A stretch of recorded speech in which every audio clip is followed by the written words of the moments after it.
Welcome, everybody, to Thursday Night Book Club. My name is Candace Anderson, and we are currently going over 30 Days, Change Your Habits, Change Your Life by Mark Reclau. I think is probably how you pronounce that. Not totally sure. Um, so tonight we are going over chapters 11 through 20. Um, and there's so many chapters and it's all really good and they're short little like bites. So my thoughts were to kind of just like read through the titles of each chapter and what stood out to me. And then I have a chapter or two that I felt like I maybe connected with a little bit more or felt like a little bit more like hearty to spend a little bit more time on. So that's going to be kind of my plan of attack here with this chapter. So starting out with chapter 11, um, get comfortable with change and chaos. Um, and I giggle because we hear that all the time. Be willing to be uncomfortable. It may be tough, but it's a small price to pay for living a dream. And I feel like for me, whenever I hear get comfortable with change and chaos and essentially being comfortable operating in discomfort, I think of operating through fear, like having to overcome a fear and do something um, that is strictly only around overcoming a fear. But when I read this chapter, it highlighted to me that it's not even just about overcoming some like big thing. It's literally being comfortable with uncomfortable of doing the regular everyday mundane thing because that can be uncomfortable and it's just as easy to do as it is just as easy not to do. And so what I wanted, my takeaway here was it's not just overcoming fears that you have to be uncomfortable with. It is doing the things that you don't even want to do, like the everyday, like get to it tomorrow. Okay. Chapter 12, focus on what you want, not on what you lack. Um, really, the first thing that came to mind as I read this chapter was affirmations. Um, and the importance, I guess you could say, of affirmations. But we could talk about that and you could talk about that act. So it's important to realize that the reason why you like, even if you're doing affirmations and you're doing those things, um, you're focusing on the good when you're in that moment. But then when you're doing the rest of your everyday life, you're concentrating on what you don't want, likely. And whatever you're focused on and hyper fixated on tends to expand. And so um, he highlights how you will attract more of whatever it is that you're focusing on. Like that's the direction that your energy will flow. And so while it's important to take the time to do the affirmations or it's important to do the gratitude journal and take the time to do things where the real action like comes into play, like taking it that next level is starting to be aware, and really all of this is like about awareness, is starting to be aware of how much you're actually focusing on the negatives everywhere else in your every day-to-day life, so to speak. So I feel like that's kind of the takeaway of this chapter is it's great to be intentional about affirmations and about focusing on the good, but then really being self-aware throughout the day. That's kind of the next level. Chapter 13, watch your words, which then follows right on the heels, shockingly, of, chapter 12. So watch your words. So it's not only where your focus is, but it's then how you talk to yourself. Um, and not just how you talk to yourself, how you talk to everybody, how you talk to your choice of words when you're speaking to the people around you, with your family, with your business partners, with your potentials, with your customers, your loved ones, and also, most importantly, yourself. Um, And so the words that we use to describe our experiences become our experiences, is what he says. And he says that you are what you tell yourself the whole day. So be careful with how you describe yourself. Um, and then he goes on to highlight how impactful this is. I thought this was such a great visual, when he essentially is saying that your subconscious, like how you talk to yourself, is like your subconscious, like hypnotizing hypnotist, like to you all day. And then he says, um, don't think of a pink elephant. And then he says, see, what exactly did you think of? You visualized a pink elephant. And I'm like, oh my gosh, like that is really how connected our thoughts are to our visual. So I just thought that that was a good highlight of like the importance of really how you talk to yourself, truly matters. And the whole glass half full versus half empty, a positive versus a pessimist. Um, where do you fall in that pendulum? And then become aware of that. Again, it comes back to the awareness aspect of it. So, chapter 14, new habits equal new life. Well, it doesn't say equal, but that's what I say. Um, really, your habits are what make or break you, too. Everything does. But anyways, your habits are super important. Um, we all know what good habits are. We all know what bad habits are. So I'm not going to sit here and break down like what examples of those are. But one thing that I do want to highlight is that when looking to start implementing new habits, a really helpful trick is utilizing habit stacking. If you're not familiar with habit stacking, just Google that or research it. But it's essentially, in short, adding whatever new habit it is that you're trying to do, tack it right onto the back of something that is very well established in your routine so that it makes it easier to follow through with. Oh, I'm taking way too long. Chapter 15, Know Yourself. This chapter, I feel like we could spend the entire book club session talking about. Like, this was like the deep dive, in my opinion, and super meaty. If you took the time to really think about the questions that he asked and honestly answer them, take the time to write them down and honestly answer. Um, know yourself. Knowing yourself is the beginning of all wisdom. And he says the first step to changing your life is becoming aware of what it is that you are missing and what you want. And then the next step is really taking action to get to know yourself. I feel like this is a deep dive into your why, almost, in a sense.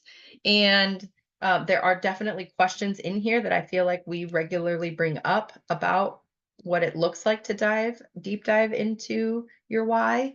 Um, but if time allowed, we'll come back, or I'm hoping that as we get into like open conversation, we can dive into that chapter a little bit more. But chapter 16, know your top 4 values. And I immediately thought of the book that Brene Brown that we did on book study a little while back, Dare to Lead. This was a huge chunk of that book. So if you're looking for a resource of where to dive into really truly understanding what your core values are and how to operate in your core values and the impact that it can have on your day-to-day function, that is a great book to go look into, to deep dive into what that looks like.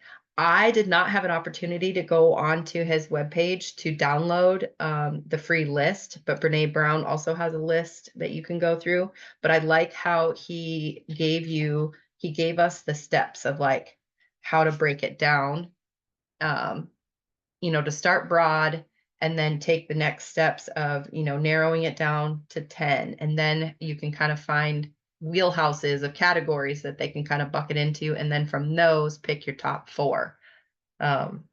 And when I listen to top industry leaders train and coach, always they're talking about their core values and operating through their core values, and that everything that all of the decisions that they make for their businesses go through the lens of filtering through, does this fit my core values?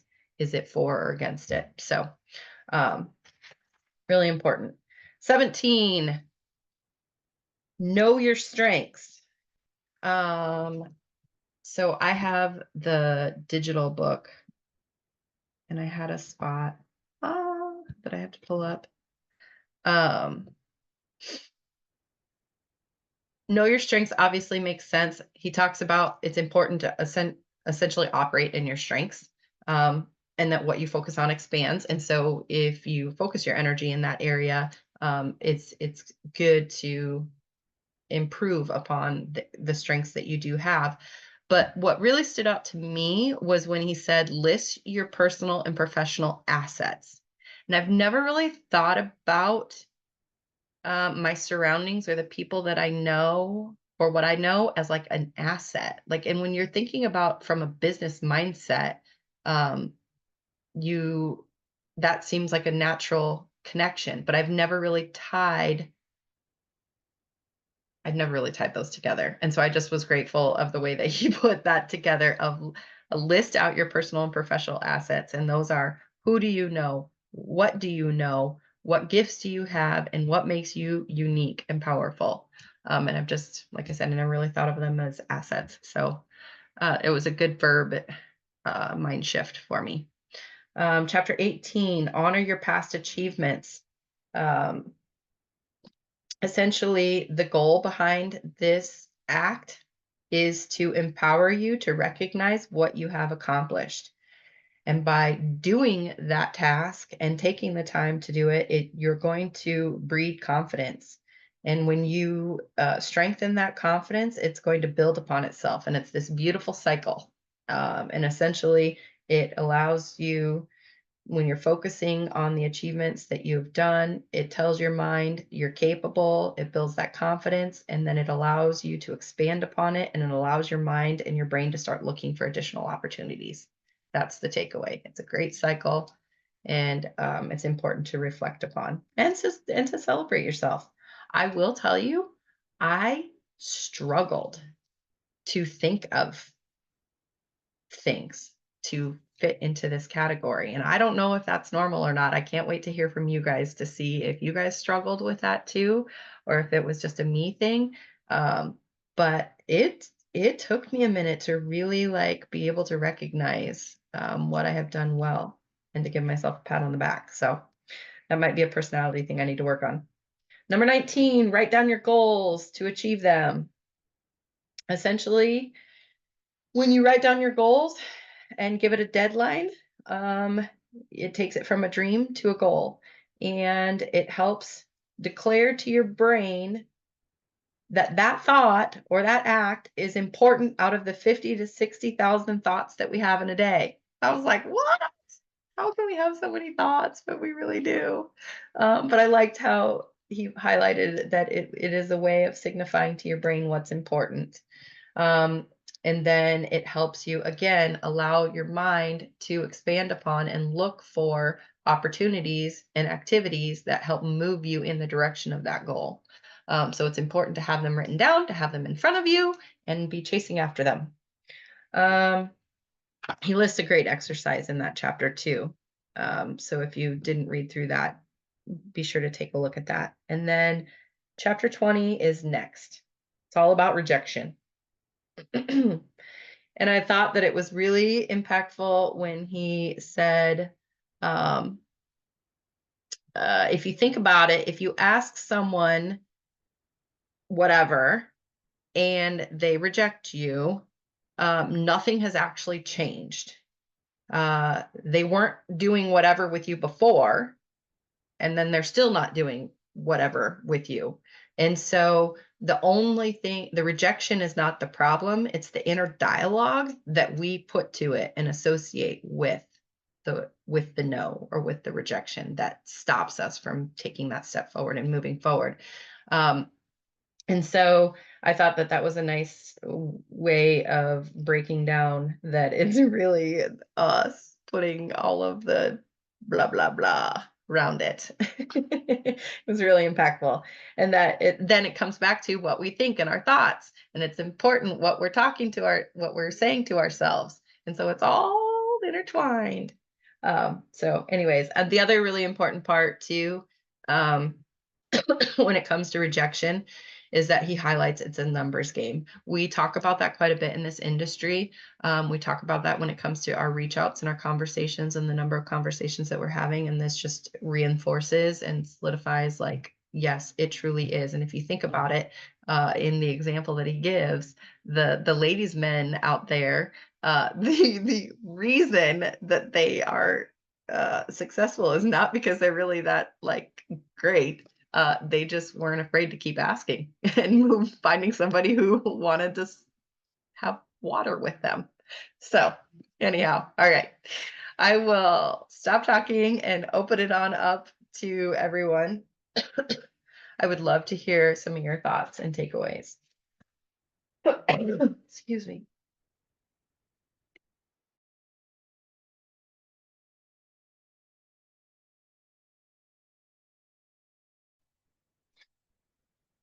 The part with the numbers game, it jogged a memory from a long time ago. Natalie was quite the little pageant girl. She was in pageants from the time she was 4 until she was like, what, 20-ish, something like that. So I used to tell her all the time, it's not a rejection of you if you don't win. It's 5 people's opinion on one day. That's it. It's just 5 people's opinion on one day. So you don't have anything to worry about, because maybe if it was a different 5 people, or maybe if it was even a different day, the thought would be different, you know? So I think about that when, like we say, sorry, I have a really bad migraine, so I'm really having a hard time putting my words together here. When we ask somebody about, whether they want to do this with us or not, I've had people, we've all had people come back 2 years later and say, okay, yeah, I've decided I want to do that, you know? So it's kind of that, it's a number, it is the numbers game. And on a different day, maybe it's a different thought. So yeah.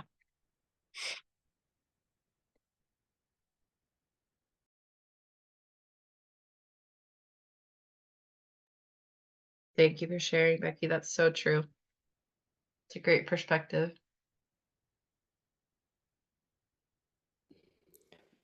There was so much meat in these sections. Oh my word. Um, I read them earlier today and I was thinking about some of the sections on my way home tonight while I was driving, and I was thinking about the core values that you were talking about, Candace, and you're right. Like I do feel like that's something that comes up a lot, like live within your core values, but I think like me 5 years ago, I probably would have let my core values be an excuse to function in fear, or to like limit myself in a way, because like in my posting a lot in conversations with people, I always talk about like I value the family unit. Like I homeschool, I work from home, like all those things because I value the family unit. But like 5 years ago, I was spending all of my time with my kids and I wasn't using all of my God-given talents and walking in all that God had for me. Not like I do think that that was what he had for me for that season, but I could have let those core values limit me in a way, if that makes sense. And I was thinking about that with, I loved all the questions that he had for 15, like know yourself. How do you see the work you do today in comparison to what you did 5 years ago? What do you do now? And what did you do then? And I'm just thinking like, I spent more time with my kids then, that's like kind of all I was doing, right? But it doesn't mean that right now I'm a worse mom. I'm a better mom right now, way better mom. And I'm also putting my hands to other things too. So I think it's good to reflect on your core values and to know like what is important to you. And I think that you can always use that like with your why. Like, I'm doing this because, man, I want to be able to fund ministries and I want like these are the things that are important to me. But I think it's really important to have conversations with people about your core values and seek wise counsel. Because if you have wise counsel, they're going to be able to see like if you do have some limiting beliefs in association with those core values, if that makes sense. So it's just something I was thinking about.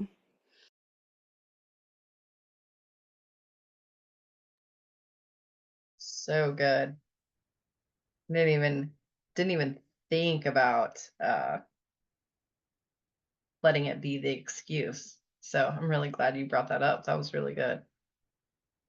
On chapter 15 on the know yourself, I am in a season where this chapter really hit me. Um and it was also something that I have now sat down and started asking these questions and having this conversation with my spouse too. And kind of deep diving, like we're we're kind of in a pivotal place of like our businesses and what this next step looks like, especially as new parents and whatever else. And so, um, even just in our personal life, it was a really great reflection time.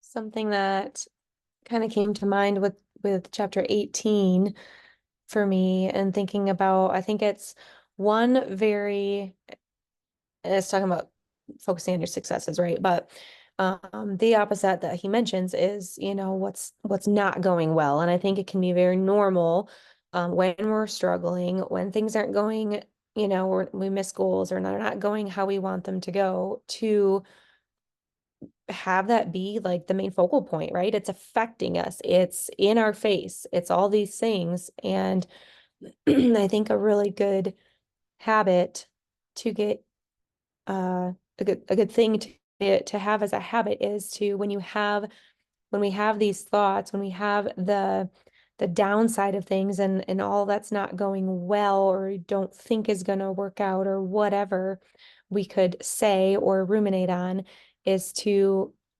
we can have the thought, have that second with it, but then to capture it and to either choose at that point, okay, what can I learn from this? Is there something I can learn from it? Otherwise, dismiss it and change it to, like he says, finding the successes, reminding what you have accomplished or what you've done well. And if we can be super intentional about either learning from something that didn't go well, because that will serve us, that will help us grow. But if we're not doing that, we're not utilizing it for good in that way, then it can only harm us.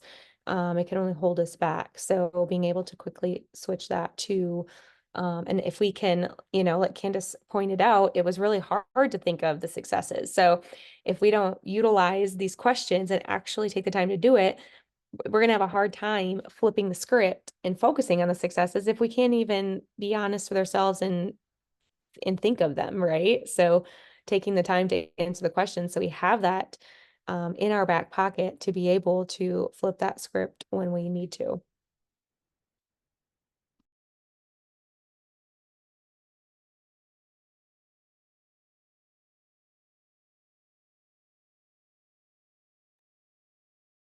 And I think for me, part of my struggles of like recognizing successes is because some of the stuff I've like minimized. Like, like it's just become like, I, I don't know. You don't even like you get so busy just doing the stuff and things that like it was like, oh man, I have done this or I have accomplished that or I did check off this box or I have done X, Y, and Z. And so um yeah. I can totally relate to that because it's like I always say that's just what I do. It's just part of my job. It's just what I do. There's no value to it. So I can totally relate to that as well. What I got out of some of this stuff was the whole watch your words thing. I have this fault of I have these conversations in my head before they even happen. And so a lot of times it really hinders me from messaging and having conversations. And so everyone always tells you, you know, watch your thoughts, affirmations, all of these things. But when you're told in a different way, sometimes it hits you. And this is kind of that aha moment was, I don't need to have those conversations ahead of time, which then, you know, impact my self-esteem on having that conversation or taking that action to have the conversation. So that's something that I'm going to be working on just based on what this all said to me today. It just was like, oh, duh, you know, having that inner conversation, you know, be mindful of the inner dialogue is very important. And now I can see kind of how that's really stopped me from having those conversations, like your chicken list, you know? So those are the two things that I kind of would relate to. Did If only anybody the- ask? Go ahead. I was just gonna say, if only those chicken listers knew how much conversation they've already had with you. They just didn't even know it. Right. That's funny. Did anybody ask anybody about their strengths or their unique skill? Anybody? No? Well, I did, because that's something I never would do.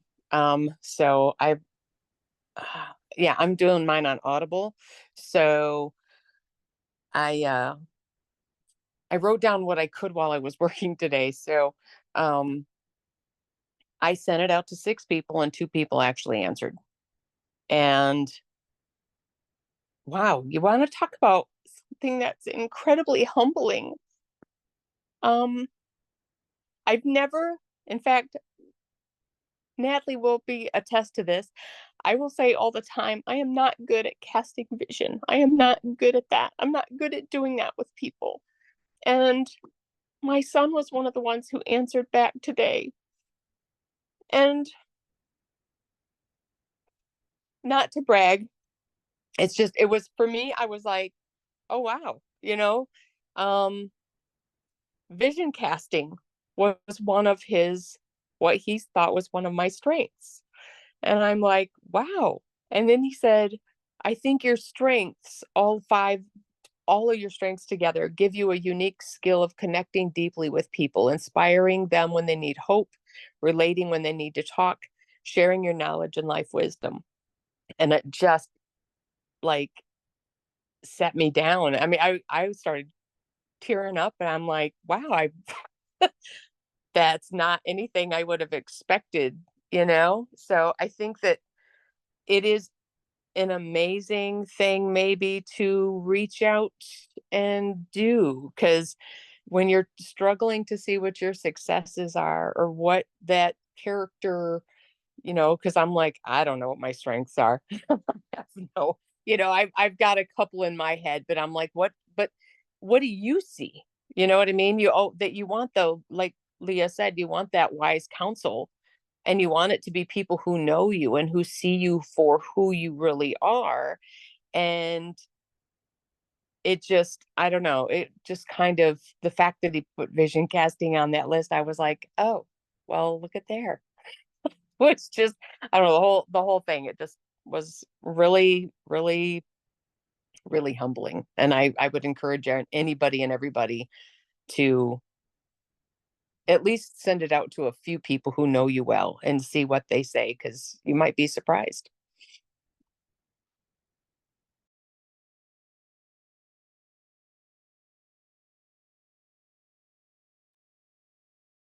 I'm so glad you did that.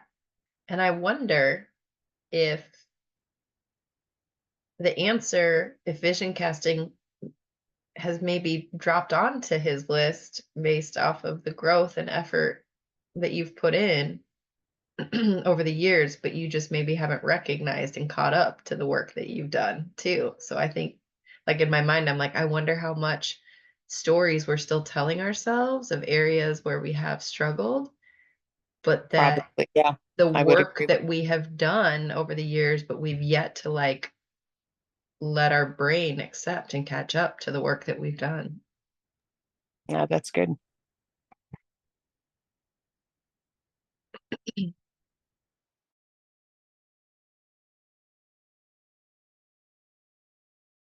I love that. I agree with Jake clearly on that one too. But I know I didn't get to emailing anybody, but I did kind of go through the questions and stuff. It was funny because all of this pretty much lined up with my coaching call that I had with Jamie and Emily earlier. So it was laughable.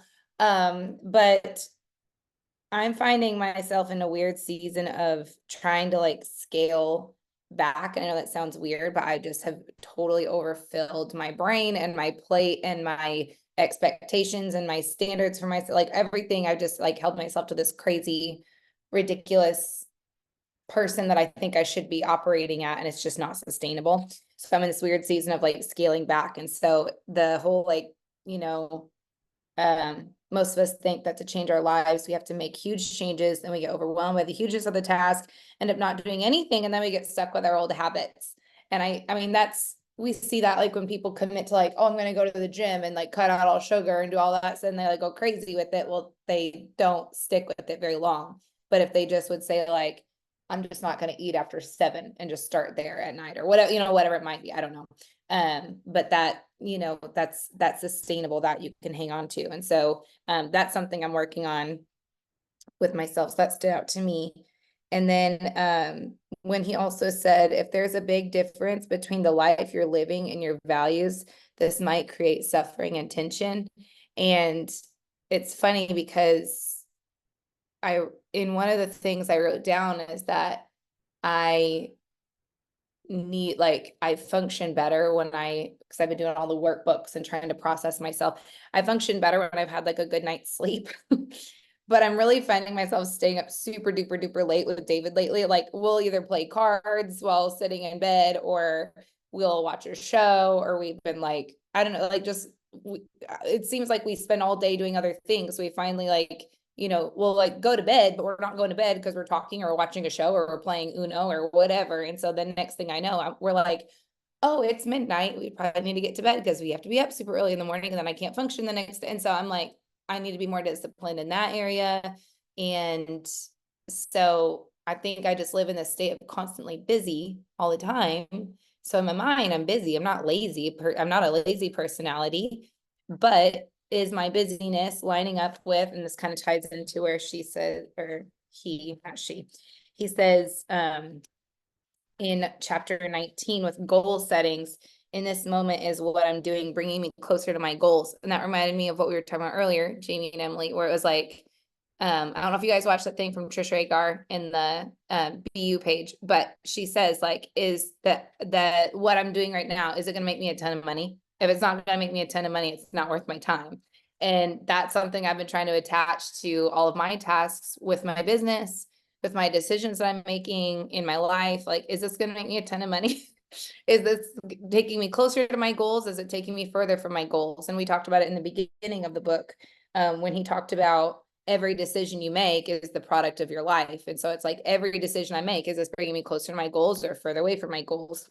And so I've just been trying to really, really evaluate like what I'm doing in my everyday and what I'm doing in my business, what I'm doing in my parenting, how we're structuring our parenting and our routines and everything. And so it's like, you know, yes, I would love to have this like free for all home life, but also that's not really sustainable to me reaching my goals in my business. So we need to have more structure and routine and certain things in so it's like my parenting reflects my business, and then my, you know, personal choices reflect my business, and my marriage reflects my business because of my marriage. I mean, so it's like all these little things feed into that. So it's not just the choices that I'm making in my business, it's the choices that I'm making each and every day. How I speak to David, how am I honoring him and respecting him and loving him, so that he in turn supports and gives me the space that I need to work on my business and like, so, you know, encourage me in that way. And I don't know, I could go on a tangent about this, and I already am. But anyways, that's this whole like thing has been really good for me.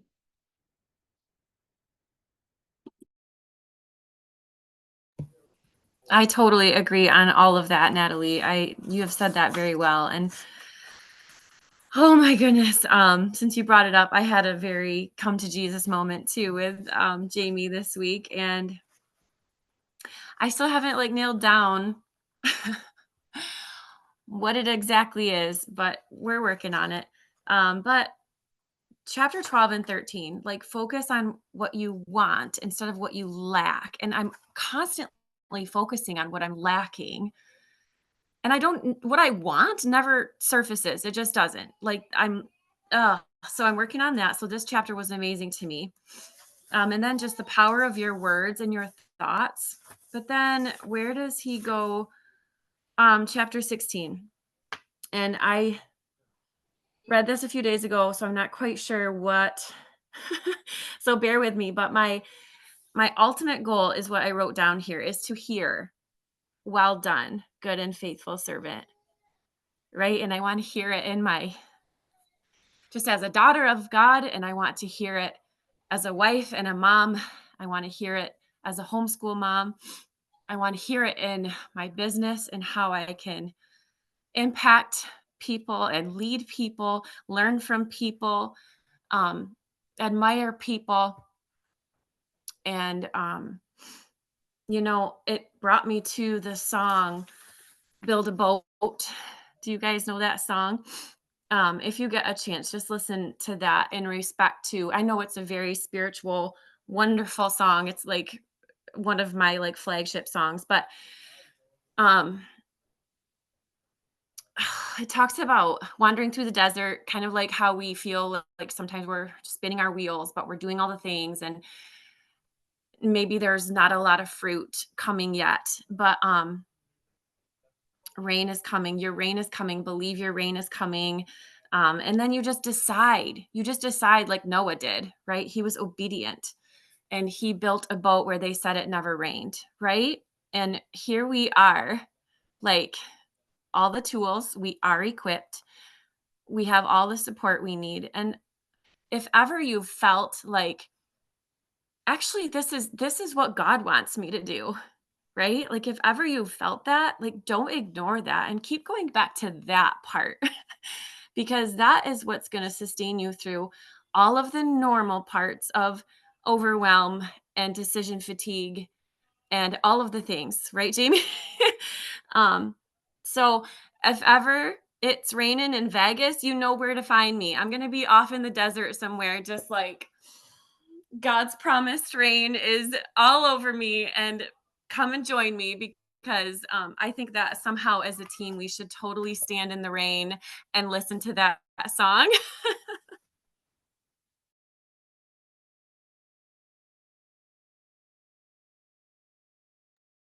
I just love that. Thank you, Amanda.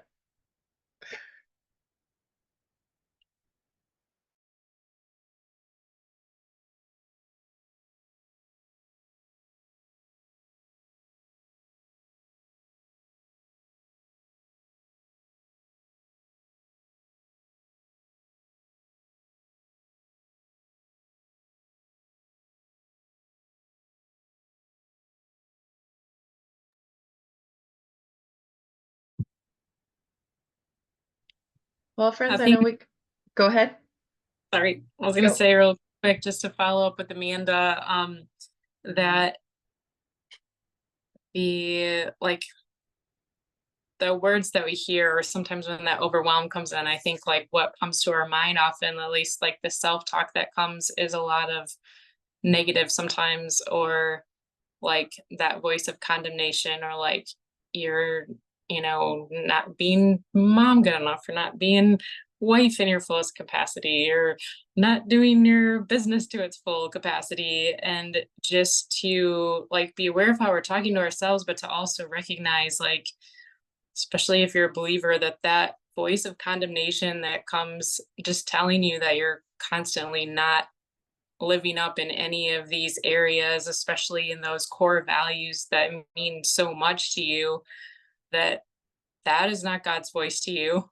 And to really like call it out for what it is and stop it and replace it, however you want to put it, like replace it with God's truth about you, or replace it with affirmations. And just like if the voice you're hearing in your head is that like negative or condemnation, like that is not of God and that's not for you. But like when you hear the voice of like grace and mercy and gentleness and like, daughter, this like, I love you, you're doing okay, you know, that is so important, because I think it's exactly what Amanda said. Like, we all want to hear that, like, well done, but not just in business. Like, we want to hear it with our relationships with other people and our homes and marriages and, you know, friendships, like whatever that looks like for each of us. It's different for everybody, but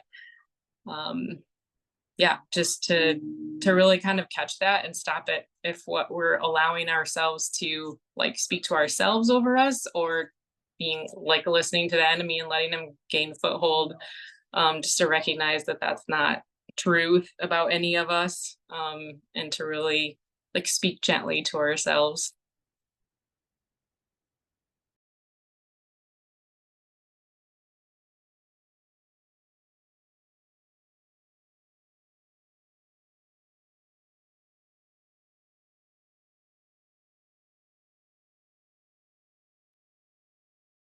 Such good reminder.